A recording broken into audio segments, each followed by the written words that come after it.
guys, welcome back to my channel. It's Tay Tay Baby, and today I have a video for you guys. So y'all, I made a video and it was a back and bicep workout, and one of the things I did was I gave you guys, I believe it was 9 rules to I titled it My Rules to Not Give a F and Keep My Sanity. I just want to preface by saying we're going to go into detail about what I meant in that video and how to get to that mentality. And I just need to give you guys details and context because I know that some people might not know how to get there, might not know where I'm coming from. And you already know there's those people that are like, here we go, another girl who doesn't give a fuck about life. No one said all that. It's just, when you care too much about other people and outside influences, you'll never get to where you're going in life. And I don't think people understand how detrimental that is to your growth. It's okay to take criticism from people you love and care about, but not from other people. And you learn that as you get older. And from somebody who's almost 30, I'm trying to give people the scoop on how to be successful and do things with their life. And you know, I don't know if people understand this, but we're all different and we all find things that help us be better people, and we all learn from the things that we've grown from, correct? So hypothetical, do you ever realize why people that believe in God will preach the word of God to everybody else? Because they found the cure to their life and they found the cure to peace. And when you find that and you see other people struggling, you see other people in shambles, you see other people hurt, don't you want to give them a helping hand and pay it forward? That's the whole purpose of being on this world, is to love one another, to help one another. I don't know what it is about everybody who thinks if you share your opinion, you're better than them. If you share your opinion, you think you're a know-it-all. No, some people out here want to be the light the world needs, but y'all take everything so negative because you've never had people in your corner try to help you. I'm just trying to help. Don't shoot the messenger now. Shit, you guys want to Uzi me up over a freaking video. But let's get right into the video because I want to go into detail about what I meant about my 9 rules of not giving an F and how to succeed in life. For now, if you see me looking at my phone, it's because I kind of have to look at the video, and as you can see, it's a workout video just like that. So number 1, make peace with your past. Get over it. Shizzle happens. What do I mean by that? Now, what happens when you're constantly in the past? You're depressed, you're just thinking backwards, and you're not moving forward. And most of the time when you're living in your past, you have not gotten over it, you have not found your purpose, and you're sitting there sulking in misery. So what I say is, sit down with yourself. You did what you did. There are certain things you were dealt with in life that you might not have that other people do have, but doesn't mean you don't have other things that are great. Like, I'll give you an example just in case you still don't understand. I grew up and I didn't really have a good mother in my corner. She was a very severe bad drug addict. You know what I mean? But I did have my grandmother. But when I was younger, I couldn't see that. I was so stuck in the past and so stuck on, why didn't I get a mom? Why didn't I get this? Why didn't I get that? But I wasn't even looking at, you know, my grandma's there. I have a whole bunch of brothers. You know what I mean? I have people in my corner. I'm not thinking of that. I'm only thinking about the negativity and focusing on bad stuff, that I wasn't realizing that there's sunshine and happiness and other things because I was dwelling so much on the past. And then also there was a lot of things that I had did in the past that I couldn't get over. Whether it was toxicity, never had a hoe phase, never none of that stuff. Whether it was toxicity or like one of the biggest things that happened to me in my life was my grandfather died. He died and passed away from cancer, and I just couldn't get over it. And it was just something that was so hard for me, and there was nothing I could do that would help me get over that death. It's just so different when you have somebody raise you and then 2 seconds later they're taken from your life. And I just dwelled on it so much to the point where it would consume me. I would drink to death, I would smoke to death, and what was it doing? Nothing for me. And then I got to a stage in my life where I'm like, what are you doing? Would he want this for you? No. He wants you to become a better person. He wants you to love yourself. He wants you to be the light the world needs. And he wants you to be happy for yourself and do the best that you can. And at least live for the people that, you know, used to be in your life. So that's my number 1 rule, is literally make peace with your past. Get over it. There's nothing you could do about it. You can't change your past, but you know what you can do? Control your future. So that's what my whole point of. Number 2. Let's get to number 2. Be happy. It's free. Don't waste your life being angry. My grandma used to always say this, you guys, and I never understood it. She would always say, Taylor, don't sweat the small stuff, because man, y'all, when I was young, woo, I had a temper on me. I had a temper on me, baby. You couldn't tell me nothing. I had a big temper. My grandma would say, Taylor, don't sweat the small stuff. And now that I'm older, I choose to smile. I choose to find happiness. I choose to find solutions in everything. I choose to be happy. You control your mind. You are the master of your mind. You're the main character in your game, and you're over here letting people get you mad. You're over here getting enraged about certain things. If you cannot control it, let it fly. Pray about it, meditate about it, and let it go. Give it to God. Why are you over here stressing yourself out over a situation you could not change? And if you can change it, you better change it. So that's my motto for that. That's number 2. Number 3, stop looking for approval. Is it your life or theirs? Exactly. Do what's best for you. Literally, I understand loving family. I understand going to people for advice. But if they're not at peace, if they're not living better than you, why are you asking other people what you should do and looking for approval and praise? You're going to lose your mental sanity doing that, because look, if you're not getting the praise you deserve, if you're not getting everybody, chiming in and giving you the positivity you deserve, you're going to deteriorate your mental health by believing what other people say about you. And that's the last thing I want for you. You got to get to a mindset of caring about you and your life and doing what's best for you. You don't got to be selfish. You don't got to be disrespectful. But for me, I don't like when people give me advice and they're not at peace. I don't care if you have $1 billion. I don't care if you have a Maserati and you're giving me advice. That's not the point. You're not even at peace with yourself. You're not even happy with the things around you. You're not even grateful. Why are you giving me advice? You've never even lived on your own for more than 5 years by yourself. You've never even walked in my shoes. Why are you giving me advice? And I didn't ask. That's my motto. That's number 2. Number 3. Number 4. Time heals everything. It's okay to be sad. It's okay to be angry. And it's okay to be depressed.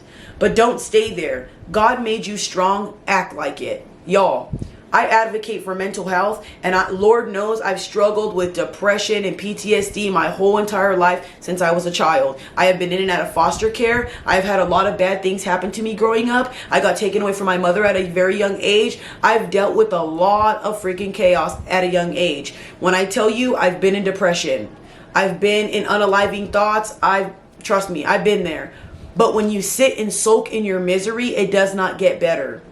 You cannot sit and be angry and sad for too long. Drinking's going to make it worse. It's going to make you spiral. Staying in bed's going to make it worse. It's going to make you spiral. Talking about the same things over and over again is going to make you spiral. Push through and get better and get up. Push yourself to want better. Push yourself to do better. Push yourself to find your purpose.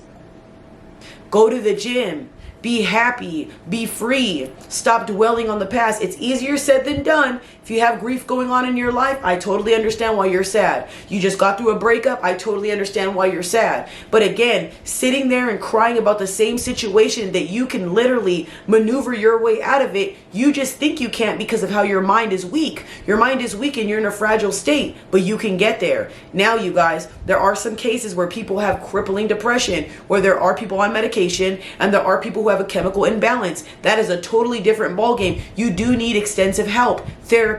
You also do need to be working out for at least 30 minutes to get your dopamine up. So please, when I tell you I understand what it feels like to be angry, depressed, if you have anger issues, you should be going to the gym. If you have anger issues, you should be journaling. You should be doing things to take that anger out of your body. That's my motto for that one.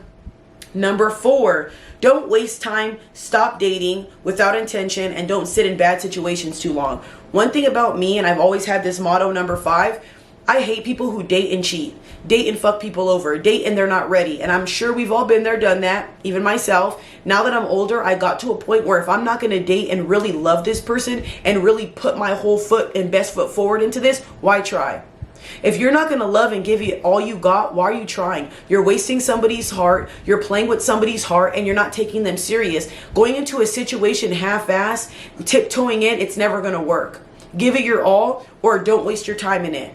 And when I say waste your time, I mean in any situation, whether that's family, whether that's at a job for too long that you shouldn't be there. Stop wasting your time sending paragraphs to these people that don't give a fuck about you. Stop wasting your time talking to somebody who's cheated on you or messed you over time and time again. Stop wasting your breath on people who don't care about you. Stop bending over backwards for people who don't care about you. Stop wasting your time. Next, number 6.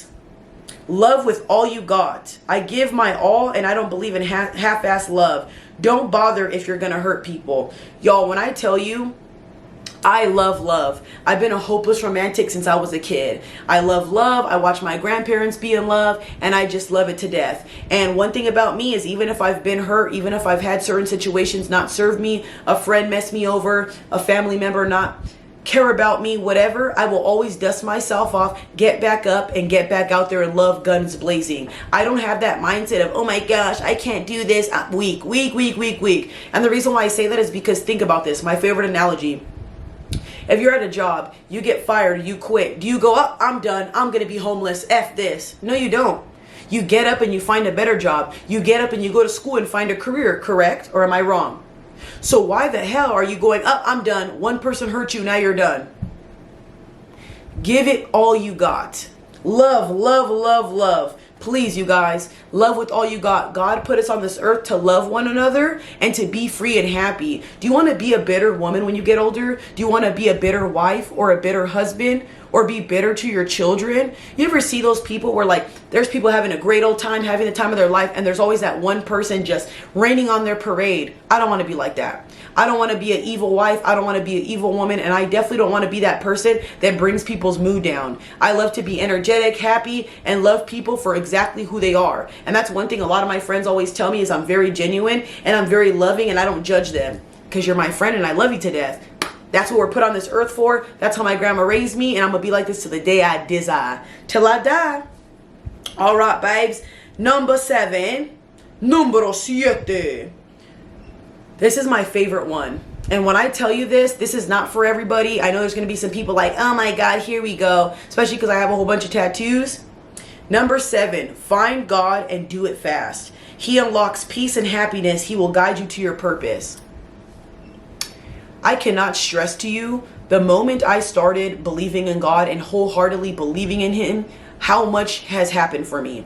When I was younger, my grandparents always took me to church. I was in Bible study groups and all that stuff. My grandpa passed away, I told you. It was the darkest moments of my life. I stopped believing in God. I stopped talking to God, I stopped praying to God, I stopped reading my Bible, and I fell off. And I noticed when that happened, I would get sleep paralysis. I would have bad dreams. I would have paranoia. I was around a lot of negativity, a lot of chaos, and I was so negative. I had a very bad traumatic experience happen to me where I ended up, I just don't want to talk about it, but I had a traumatic experience to where it was so bad, you guys. I had like an epiphany, and I really felt God's presence in my life, at least, and I started believing in God, and I started finding my purpose by doing social media all over again. And what I mean by that is I started social media for a little bit and I got off, and I was like, this ain't for me, because I was just so nervous. I didn't like my voice, didn't like stuff. And long story short, I went on social media a little bit after that, and I blew up on social media. I would pray to God every day. I would read the Bible. I would try to be better. I'd go to Bible study groups and stuff like that, and I found my purpose. When I tell you, the paranoia went away. I never got sleep paralysis since 2019. I haven't had that crippling depression feeling in years. I mean, depression will always be there. It's just, I feel like with God, it's a lot better and a lot easier. You give your problems to God. I'm not saying I don't get anxiety. I'm not saying I don't get sad every now and then. I'm human. Nobody's perfect. But when I tell you I do not sit in my sorrow the way I used to before, I feel free and I feel happy and I feel so great, y'all. You guys know I don't smoke. I don't nothing no more. I'll drink every now and then. I'm not going to sit here and lie to you guys, but I do not smoke tree anymore, and I used to smoke a lot. I've just found peace in finding God. And I'm telling you right now, read the Bible. I'm telling you right now, practice the Word of God. If you don't know, you can even go on TikTok and type in how to pray, how to, go about reading the Bible. There's so many people who show you these type of things. And when I tell you guys, the moment you find God and you actually believe in God and you're praying, and you're not praying and asking for things, you're praying for God to guide you with certain things. You're praying for God to help you and for God to be by your side along the journey that you're going to be in. Believe in it. There's no point of praying to something you don't believe in. And I promise you, a lot of the things you feel in your heart will change. And I'm telling you, my favorite people that I look up to, Matthew McConaughey, Denzel Washington, Tony Robbins, David Goggins, if you look at one of the main things they talk about, it is God. Angela Bassett, my grandmother, my grandfather, they always talked about God. I've never met any people in this world that have so much peace in their life, so much abundance, and say that something has changed their life and impacted their life more than God. And I'm telling you, if you ever look at their interviews, you ever look at the stuff they talk about, it's beautiful. It's so beautiful, y'all. My camera's about to die, so I'm going to continue this. All right, my bad, y'all, but my camera died. But yeah, I just want you guys to find God. I want you to find peace. If you guys want to believe in spirituality, go ahead and do that. You guys want to practice, reading the Bible, go ahead and do that. I understand that this is not for everybody, and I understand that a lot of people don't believe in these type of things, but can I be honest with you? It doesn't hurt to try.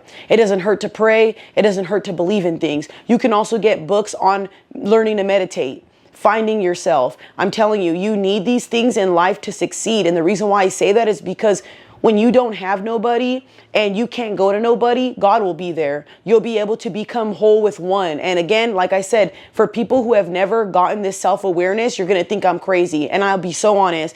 I used to be the type of person to make fun of people that would practice the word of God. When people used to come up to me and say, let me pray for you, I would say, dude, can you please get away from me? And it would bother me. And now that I'm older, I laugh because I'm like, dang, dude, if I would have listened a long time ago, I would have felt this peace and this sense of clarity that I have now years ago.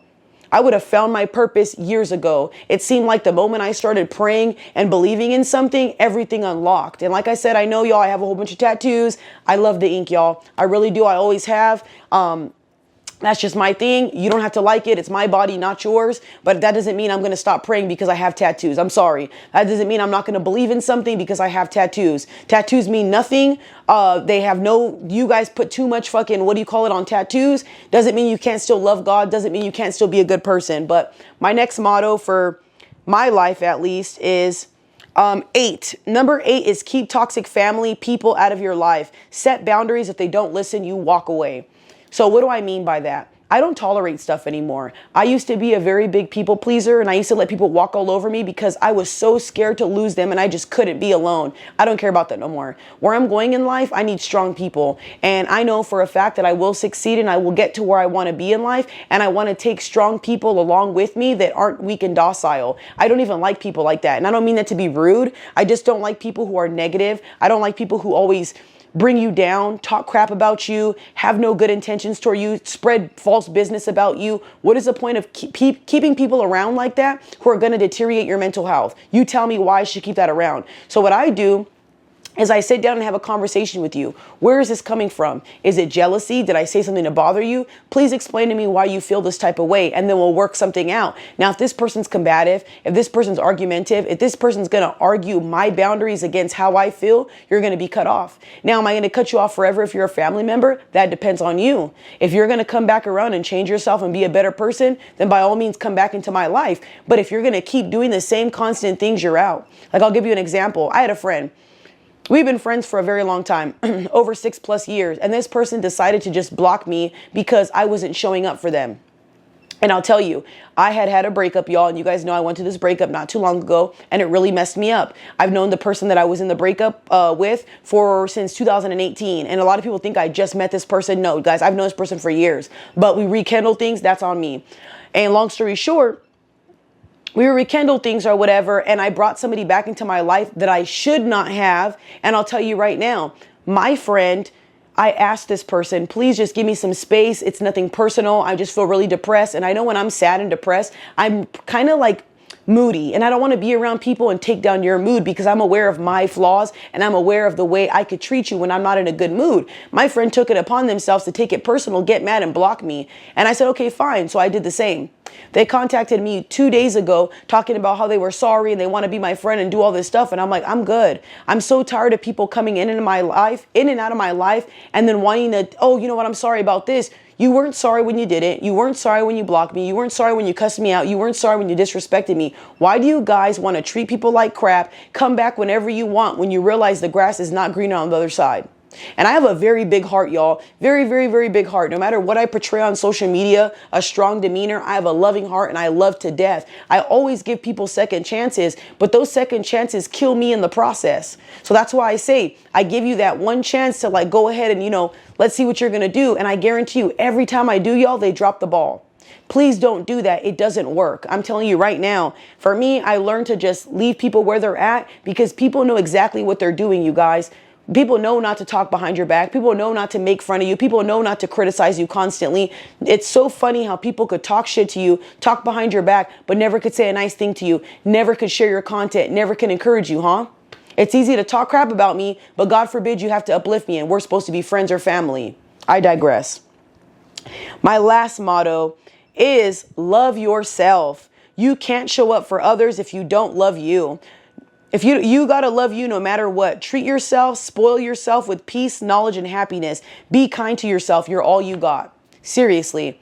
I really do believe in this, y'all. You got to love yourself wholeheartedly. You got to be able to sit by yourself, be alone, take yourself to the gym, go take yourself out to dinner, go to museums by yourself, go to the movies by yourself. If you do not learn how to be by yourself, when you come across people, you're going to take any friend that you can get because you're lonely. You're going to take any partner you can get because you're lonely, because you do not know how to be alone. This is why men and women pick the crappiest partners because of these reasons. You know what I mean? And like I said, some of us just pick people because we love them and we care and we see the light in them and still get fucked over. There are exceptions. Nobody's perfect. But I just say this because when you're by yourself, you learn so much. You go to therapy, you write down all your triggers, you write down all your boundaries, you know what you like, you know what you don't like. So that way, when people come into your life, you know what you can and can't tolerate. And then also, if somebody was going to ask me, Tay, what do you bring to the table? I could tell you, whether it's for friendships or relationships, because I know myself. I've spent a lot of time with myself. I know when, hey, you know what, I'm getting overstimulated, guys. I don't want to be around you because I don't want to, be the moody or Debbie Downer person today. But a lot of people can't do that. There's even some people who can't even communicate because they don't know themselves well enough. Please learn to love yourself. Take care of yourself. Drink water. Eat healthy. Care about your depression. Read books. Knowledge is power. Smile more. Laugh more. Enjoy life. Instead of picking at all the negativity, look at all the positivity around you. Be happy that you're even living and breathing. There are some people out here who never even got to experience half the things that you do. So, yep, guys, that's my 9 rules for my life and what I think that has helped me become a better person and stuff like that. God bless you. Like I said, this is my opinion. It's not a fact. It's for me. So technically it's a fact for me. You can try it, see if it works for you guys. Most of the time it will if you're doing it properly. God bless you guys. I hope you like this video. Have a good day.